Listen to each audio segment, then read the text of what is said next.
students, very good evening to all of you. Dear students, today in this lecture we are going to talk about that is the extraction of those metals which are present high up in the activity series, means those metals which are very reactive. इससे previous lecture में हम बात कर चुके हैं कि जो metals लो होते हैं एक्टिविटी सीरीज में या मिडल में होते हैं एक्टिविटी सीरीज में, उनके लिए हम क्या डिफरेंट टेक्निक्स यूज़ करते हैं। यहाँ पर हम बात करने वाले हैं कि जो मेटल बहुत ज़्यादा रिएक्टिव हो उनके लिए हम क्या टेक्निक्स यूज़ करने वाले हैं, क्या करने के लिए, मेटलर्जी के लिए। ठीक है, means we are going to talk about metallurgy of these elements which are present high up in the activity series. ठीक है ना, तो अगर हम यहाँ पर बात करें, जैसे हमने पहले बात करी कि किस तरीके से हम क्या करते हैं, कार्बन और कार्बन मोनोऑक्साइड या कोई other element as a reducing agent use करके, डिस्प्लेसमेंट रिएक्शन करके, या फिर कार्बन और कार्बन मोनोऑक्साइड को as a reducing agent use करके मेटल को उसके ऑक्साइड से ऑब्टेन कर सकते हैं। लेकिन बच्चे यहाँ पर हम बात करें, ये वाले जो मेटल्स हैं मोस्टली ये एक तो हैलाइड्स की फॉर्म में प्रेजेंट होते हैं, जैसे NaCl, KCl, MgCl2, ठीक है ना, एल्यूमिनियम ऑक्साइड की फॉर्म में भी हो सकता है Al2O3 एंड सो ऑन।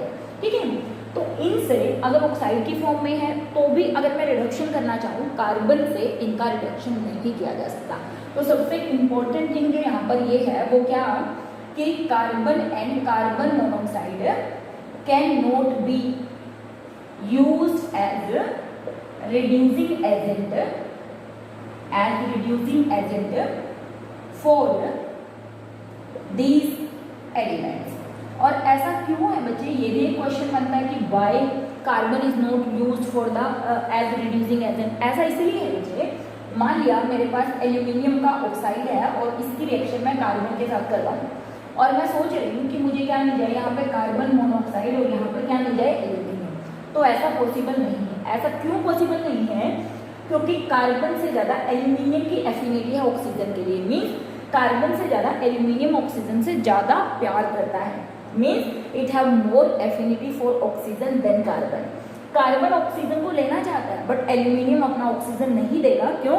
क्योंकि ऑक्सीजन की एफिनिटी एल्यूमिनियम की एफिनिटी ऑक्सीजन के लिए क्या है, कार्बन से ज़्यादा है। तो हम लिख सकते हैं why, because affinity for oxygen, affinity का मतलब इसको अपने पास रखने की tendency, affinity for oxygen of these metal is more than carbon. Carbon की इतनी एफिनिटी नहीं है ऑक्सीजन के लिए जितने इन मेटल्स की होती है, इसलिए carbon as a reducing agent use नहीं किया जा सकता। उसका मतलब ये वाली टेक्निक को हम यूज नहीं कर सकते। ऑटो रिडक्शन भी इनका नहीं होता है। ठीक है, डिस्प्लेसमेंट रिएक्शन से भी इनको रिड्यूस नहीं किया जा सकता। तो बच्चे इसके लिए हम क्या मेथड यूज करते हैं उसकी बात करने वाले हैं। ठीक है, ये बात समझ में आ गई कि why carbon can not be use as a reducing agent for obtaining these metals from their oxides and from their salts. ठीक है, तो हम बात करने वाले हैं क्या, कि कौन सा ऐसा मेथड है जो आप यूज कर सकते हैं। इनके लिए जो हम मेथड यूज करते हैं that is electrolytic reduction. Electrolytic reduction means what is electrolytic reduction? Reduction of these element by passing electric current through them. तो electrolytic reduction क्या हो गया, reduction of these salts by passing electric current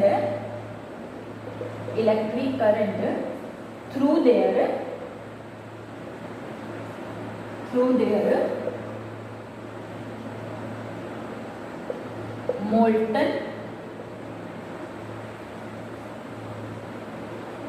molten salt। ठीक है ना, reduction of the salt या reduction by passing electric current through their molten salt, ये लिख सकते हैं। रिडक्शन ऑफ दी साल्ट यहाँ पे छोड़ देना, reduction by passing electric current through their molten salt. इनके मोल्टन साल्ट में से अगर हम इलेक्ट्रिक करंट पास कर देते हैं तो हमें क्या ऑब्टेन हो जाते हैं, दैट इज ये मेटल ऑब्टेन हो जाते हैं। देखिए बच्चे, इलेक्ट्रोलाइटिक रिडक्शन जहाँ पर भी कैरिड आउट होगा या फिर आप इलेक्ट्रोलाइसिस जहाँ पर भी हो गया, मीन जहाँ पर आपने क्या कर दिया, इलेक्ट्रिक करंट पास कर दिया, वहाँ पर दो चीज़ें तो पक्का होंगी, क्या, एक एनोड और दूसरी क्या, कैथोड। ठीक है, एक होगी एनोड और दूसरी क्या होगी, कैथोड। हमें मालूम है एनोड पे क्या होता है, ऑक्सीडेशन, और जो बच्चे कैथोड होती है उस पर क्या होता है, रिडक्शन। तो अभी हम एक इलेक्ट्रोलाइटिक टैंक बनाएंगे जहाँ पर हम क्या करेंगे, कुछ मेटल की इलेक्ट्रोलाइटिक रिडक्शन करके चेक करने वाले हैं, ठीक है। तो मुझे यहाँ पर हमने बात करी, हम बात करने वाले हैं electrolytic reduction of NaCl molten, ठीक है ना, मोल्टन NaCl। देखिए बच्चे ये बात ध्यान रखनी है कि इनके अंदर वाटर ऐड नहीं करना है, इनका ही मोल्टन हमें साल्ट लेना है। मोल्टन का मतलब होता है पिघलाना है इनको, ठीक है ना, इलेक्ट्रिक करंट पास करके इनको पिघला देना, फिर उसमें इलेक्ट्रिक करंट पास करने से फर्दर रिडक्शन कैरी आउट होगा। एक्वस सॉल्यूशन नहीं लेंगे, क्यों नहीं लेंगे उसका भी बात करेंगे। देखिए यहाँ पर हमने क्या किया, एक इलेक्ट्रोलाइटिक टैंक लिया जिसमें हमने 2 इलेक्ट्रोड्स डिप की हुई हैं। एक इलेक्ट्रोड को हम क्या बोलते हैं बच्चे, एक को हम बोलते हैं anode, this is anode. Anode पे हमेशा क्या होता है, oxidation, and this one is cathode, और कैथोड पे हमेशा क्या होता है, रिडक्शन होता है, ठीक है। इन दोनों को हमने ज्वाइन कर दिया है किसी बैटरी से जहाँ से हम इलेक्ट्रिक करंट पास करेंगे, और ये हमारी कैथोड है, ठीक है। यहाँ पर हमने क्या लिया हुआ है, यहाँ पर हमने लिया है मोल्टन NaCl, मोल्टन NaCl। अब देखिए होगा क्या, जैसे ही यहाँ पर इलेक्ट्रिक करंट पास होगा, जैसे ही यहाँ पर क्या होगा बच्चे, इलेक्ट्रिक करंट पास होगा, तो ये जो NaCl है on passing electric current decompose into Na positive and Cl negative. Electrolysis हो रहा है तो एक रेडॉक्स रिएक्शन होगी पक्का, है ना। और क्योंकि हम एनोड और कैथोड बोल रहे हैं, ऑक्सीडेशन और रिडक्शन तो हम बोल ही रहे हैं, इसका मतलब ये तो एक रेडॉक्स रिएक्शन हुई। देखिए बच्चे होगा क्या, ये जो Cl नेगेटिव है क्योंकि स्टेबल तो नहीं है, आयंस है, ये अपना इलेक्ट्रॉन छोड़ के इसमें एक न्यूट्रल क्लोरीन में चेंज हो जाएगा। Cl negative lose its electron and convert into Cl। लेकिन क्या अकेला Cl स्टेबल होता है, आप कहेंगे नहीं होगा, इसको हम बोलते हैं प्राइमरी चेंज। क्या बोलते हैं इसको, प्राइमरी चेंज। सेकेंडरी चेंज में क्या होगा बच्चे, ऐसे ही एक और क्लोरीन अपना इलेक्ट्रॉन लूज करेगी, और फाइनली ये दोनों के दोनों क्लोरीन एक दूसरे के साथ रिएक्शन करके क्या बना देंगे, Cl2 by loss of 2 electron. इसका मतलब मैं यहाँ पे लिख सकती हूँ 2Cl की Cl2 प्लस 2 इलेक्ट्रॉन, ठीक है। यहाँ पर क्या हो रहा है, लॉस ऑफ इलेक्ट्रॉन, और लॉस ऑफ इलेक्ट्रॉन का मीनिंग क्या होता है बताइए। देखिए क्लोरीन -1 से किसमें जा रहा है, 0 में, इसका मतलब क्या हो रहा है, ऑक्सीडेशन हो रहा है। और लॉस ऑफ इलेक्ट्रॉन क्या होता है, ऑक्सीडेशन, और ऑक्सीडेशन कहाँ पर होता है, एनोड पर। इसका मतलब एट एनोड, एनोड पर क्लोरीन गैस लिबरेट होगी। कहाँ पर, एनोड पर कौन सी गैस लिबरेट होगी, chlorine gas is liberated at anode. लेकिन हमें क्लोरीन तो नहीं चाहिए, हमें तो क्या चाहिए, हमें चाहिए Na, सोडियम चाहिए। अब देखिए इसने ये जो इलेक्ट्रॉन लिए हैं उन इलेक्ट्रॉन को क्या करेगा, Na पॉजिटिव ले लेगा। देखिए यहाँ से मैं लिख देती हूँ एट कैथोड। कैथोड पे क्या होगा बच्चे, ये जो Na पॉजिटिव है it take 1 electron and get converted into sodium. आप कहेंगे यहाँ तो 2 इलेक्ट्रॉन है, रिएक्शन को बैलेंस कर लीजिए, आप 2Na लिख दीजिए, यहाँ पर 2 सोडियम एटम मिल जाएंगे। यहाँ पर अगर आप 4 क्लोरीन लेंगे मतलब 2 Cl2, तो यहाँ पर 4 सोडियम कर दीजिएगा, वो तो बैलेंस करना तो आसान है। तो यहाँ पर क्या है, सोडियम इलेक्ट्रॉन लेकर क्या बन गया, Na में चेंज हो गया। यहाँ पर +1 से किस में जा रहा है, 0 में, +1 से क्या जा रहा है, 0 में, तो क्या हो रहा है, रिडक्शन। और दूसरा यहाँ पर क्या हो रहा है, gain of electron, gain of electron, it is called reduction, ठीक है। +1 से 0 में जा रहा है, रिडक्शन। तो ये हो रहा है रिडक्शन, ये हो रहा है। और रिडक्शन कहाँ पर हो रहा है, कैथोड पर। तो यहाँ पर क्या होगा बच्चे, यहाँ से धीरे धीरे Na यहाँ पर डिपॉजिट होना शुरू हो जाएगा। क्या, Na start depositing on the cathode and chlorine gas start liberating at the anode. तो इस तरीके से इलेक्ट्रोलाइटिक रिडक्शन से हमें सोडियम ऑब्टेन हो गया। इसी तरीके से आप यहाँ पर CaCl2 ले सकते हैं। कैल्शियम क्या करेगा, सिमिलरली इलेक्ट्रॉन लेकर किस पर, कैथोड पर, और फिर से क्लोरीन यहाँ पर लिबरेट होगा। देखिए बच्चे यहाँ पर मैंने कहा मोल्टन हमें लेना है, एक्वस सॉल्यूशन नहीं लेना है। क्यों, क्योंकि अगर आपको याद हो हमने एक प्रोसेस पढ़ा हुआ है क्लोर एल्कली प्रोसेस, और क्लोर एल्कली प्रोसेस में आप क्या पढ़ते थे कि जब एक्वस सॉल्यूशन ऑफ NaCl यानी कि NaCl प्लस वाटर को जब इलेक्ट्रोलाइज कराया जाता है तो हमें क्या प्रोडक्ट मिलते थे, NaOH मिलता था, क्लोरीन मिलता था और हाइड्रोजन मिलता था। मीन्स यहाँ पर हमें कहीं पर भी सोडियम तो ऑब्टेन हो ही नहीं रहा, हमें तो क्या चाहिए, सोडियम चाहिए।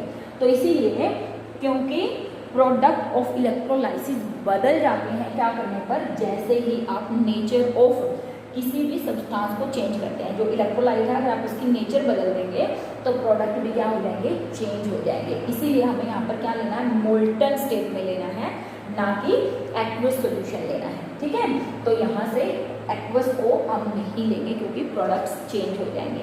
तो इस प्रोसेस को क्या बोलते हैं, इलेक्ट्रोलिटिक रिडक्शन। मैं आपको एक एग्जांपल और बता देती हूँ इसी से रिलेटेड कि how electrolytic reduction can be use to carry out reduction of aluminium oxide. ठीक है, देखिए हमने क्या लिया, Al2O3।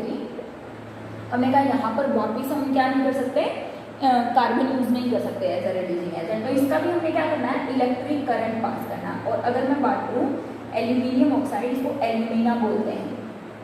ठीक है ना, इट इज कॉल्ड एल्यूमिना। ठीक है, ये बहुत ज़्यादा स्टेबल होता है, तो जब इसमें इलेक्ट्रिक करंट पास करते हैं तो बहुत मुश्किल से इलेक्ट्रिक करंट पास होता है। क्यों, क्योंकि इसका जो मेल्टिंग पॉइंट होता है वो बहुत ज़्यादा हाई होता है।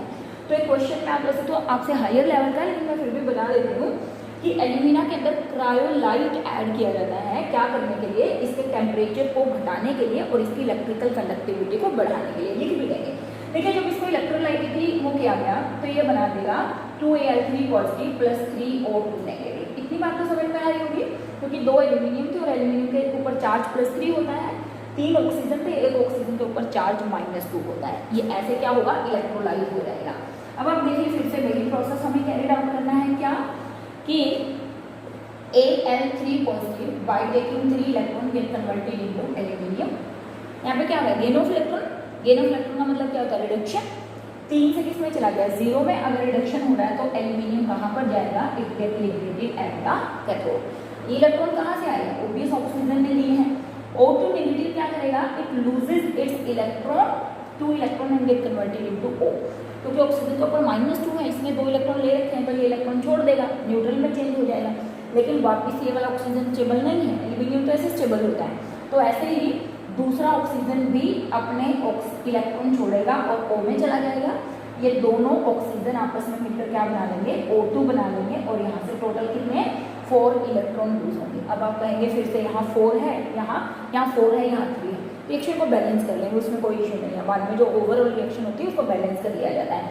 तो बच्चे यहाँ पर क्या हो रहा है, लॉस ऑफ इलेक्ट्रॉन, -2 से किस में जा रहा है, 0 में। तो मतलब क्या हो रहा है, ऑक्सीडेशन। ऑक्सीडेशन कहाँ पर होता है, एनोड पर। मीन्स एनोड पर ऑक्सीजन गैस लिबरेट होती है और कैथोड पर एल्यूमिनियम डिपॉजिट हो जाता है। इस प्रोसेस को क्या बोलते हैं, electrolytic reduction of alumina to aluminium.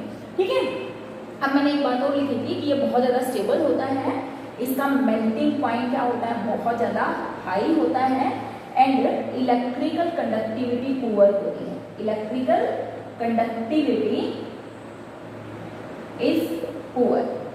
Means अगर आप इसमें इलेक्ट्रिक करंट पास करेंगे तो बहुत आसानी से इसके अंदर इलेक्ट्रिक करंट पास नहीं होता। तो इसके लिए क्या किया जाता है, so cryolite Na3Al6 is added to it. क्या करने के लिए, to increase its conductivity and to decrease its melting point and to increase its electrical conductivity, to increase its electrical conductivity। तो स्टूडेंट इस तरीके से हम क्या कर सकते हैं, इलेक्ट्रोलाइटिक रिडक्शन से उन मेटल्स का हम क्या कर सकते हैं, एक्सट्रैक्शन कर सकते हैं जो हाई होते हैं जिसमें एक्टिविटी सीरीज के अंदर प्रेजेंट। तो हमारा यहाँ से जो 4th टॉपिक बचता है, यानी कि 4th पार्ट बचता है, वो क्या है, रिफाइनिंग ऑफ मेटल्स, जिसको हम नेक्स्ट लेक्चर में डिस्कस करेंगे। तो बच्चे this is very very important कि किस तरीके से आप इलेक्ट्रोलाइटिक रिडक्शन कर सकते हैं। आपसे पूछा जा सकता है कि किस इलेक्ट्रोड पर एल्यूमिनियम डिपॉजिट होगा, किस इलेक्ट्रोड पर सोडियम होगा, किस पर ऑक्सीजन लिबरेट होगी, इस तरीके से कोई भी एग्जाम्पल देंगे। तो आपने जस्ट एक बार उसको इलेक्ट्रोलाइज करवा के ये देखना है कि कौन सी स्पीसीज ऑक्सीडाइज हो रही है और कौन सी रिड्यूस हो रही है। आपको मालूम है एनोड पे हमेशा ऑक्सीडेशन होगा, कैथोड पे हमेशा रिडक्शन होगा। तो उसके बेसिस पर आप ये बता सकते हैं कि ये वाले प्रोडक्ट्स इस रिएक्शन में फॉर्म होंगे। वो जो हम नेक्स्ट करेंगे refining of metal, this is also very very important. तो मिलेंगे नेक्स्ट लेक्चर में, तब तक हैव अ नाइस डे बच्चों।